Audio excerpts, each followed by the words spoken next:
আসসালামু আলাইকুম, বিসমিল্লাহির রহমানির রহিম। সুপ্রিয় শিক্ষার্থীবৃন্দ, আজকে আমরা আলোচনা করব যে অষ্টম শ্রেণীর পার্ট 2 নারীর মর্যাদা নিয়ে। তো পরিচয় ইসলামে নারীকে যথাযোগ্য মর্যাদা দেওয়া হয়েছে। পৃথিবীর আদি পুরুষ আদম আলাইহিস সালাম এবং আদি নারী বিবি হাওয়া আলাইহিস সালাম, আর এই দুজন থেকে পৃথিবীর সকল নর নারীর সৃষ্টি। ইসলামের নর নারী উভয়ের সমমর্যাদা স্বীকৃত। মাতা, কন্যা, ভগ্নী, স্ত্রী প্রভৃতি হিসেবে সমাজে নারীদের যে বিশেষ অধিকার ও স্থান রয়েছে তা যথাযথভাবে প্রতিষ্ঠিত করলে নারীর মর্যাদা সমুন্নত হবে। ইসলামের নারীর মর্যাদা। ইসলাম একমাত্র ধর্ম যাতে নারী পুরুষের মধ্যে কোনো বৈষম্য না করে নারীকে যথাযোগ্য মর্যাদা দেওয়া হয়েছে। প্রাচীন আরব সমাজে নারীর অবস্থা ছিল করুণ। সেখানে কন্যা সন্তান জন্ম দিলে পিতা মাতা অসন্তুষ্ট হতো। কোন কোন সম্প্রদায় কন্যা সন্তানকে জীবিত কবর দিত।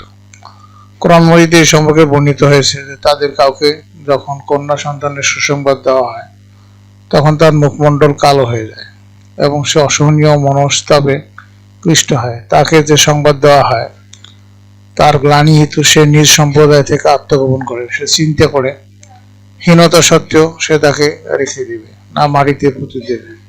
সাবধান, তারা যা সিদ্ধান্ত করে তা কত নিকৃষ্ট। সূরা আন-নাহল আয়াত হলো 58 থেকে 59।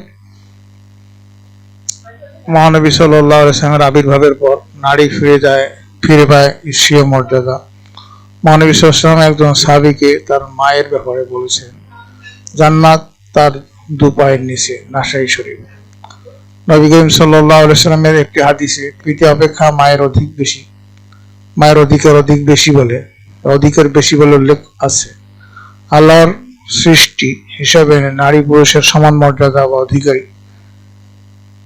আল্লাহ তাআলা বলেন যে নিশ্চয়ই আমি নষ্ট করে দেই না তোমাদের মধ্যে থেকে কোনো আমলকারীর আমলকে, সে পুরুষই হোক আর নারী হোক, তোমরা একে অপরের অংশ। সূরা আল ইমরান আয়াত হলো 195। ইসলামে স্বামীর সংসারে স্ত্রীর বিশেষ মর্যাদা স্বীকৃত। আল্লাহ তাআলা বলেন, বিসমিল্লাহির রহমানির রহিম, হুন্না লিবাসুন লাকুম ওয়া আনতুম লিবাসুন লাহুন্না। তারা স্ত্রী তোমাদের ভূষণ আর তোমরা স্বামীরা তাদের ভূষণ। সূরা আল বাকারা আয়াত হলো 187। মহান আল্লাহ তাআলা আরো ঘোষণা করেন যে আলাহুন্না মিসলুল্লাযী আলাইহিন্না বিল মা'রুফ, আর নারীদের তেমনি ন্যায়সঙ্গত অধিকার আছে যেমন আছে তাদের উপর পুরুষদের। সূরা আল বাকারা আয়াত হলো 228।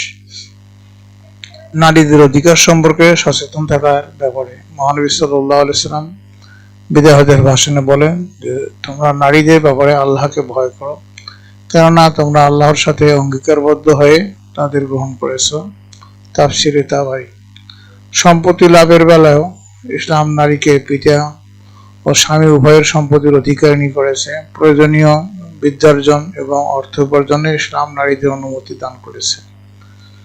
আমাদের দেশে অধিকাংশ পরিবারে দেখা যায় যে পিতামাতার ইন্তেকালের পর উত্তরাধিকার সূত্রে যা প্রাপ্য তা থেকে নারীদের বঞ্চিত করার চেষ্টা করা হয়। এই ধরনের কাজ কোরআন সুন্নাহর আলোকে হারাম।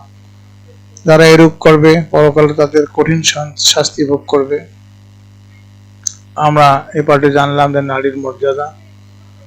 2 হল জানলাম যে নারীর অধিকার আদায়ের ব্যাপারে মহানবী সাল্লাল্লাহু আলাইহি ওয়াসাল্লামের তাগিদ। আমরা নারী সমাজকে যথাযথ মর্যাদা দেব, তাদের অধিকার আদায়ের ব্যাপারে সচেতন থাকব। প্রিয় শিক্ষার্থীবৃন্দ, তোমাদের কাজ হলো তোমরা কয়েকটি দলে ভাগ হয়ে ইসলাম কিভাবে নারীদের মর্যাদা দিয়েছে তার একটি তালিকা তৈরি করবে। পরবর্তী ক্লাসে পার্ট 5 নিয়ে আলোচনা করা হবে। যদি বা রিডিং করানো হচ্ছে তারপরেও কিন্তু পরবর্তীতে আমরা অনুশীলনের প্রশ্ন উত্তরগুলো সবগুলো দেব। এটা জানাটা তোমাদের সকলের দায়িত্ব, সকলের উচিত। জানলে পরে পরীক্ষার প্রশ্ন উত্তরটা খুবই সহজ হবে। তোমাদের সার্বিক মঙ্গল কামনা করে আজকে এখানে বিদায় নিচ্ছি। খোদা হাফেজ।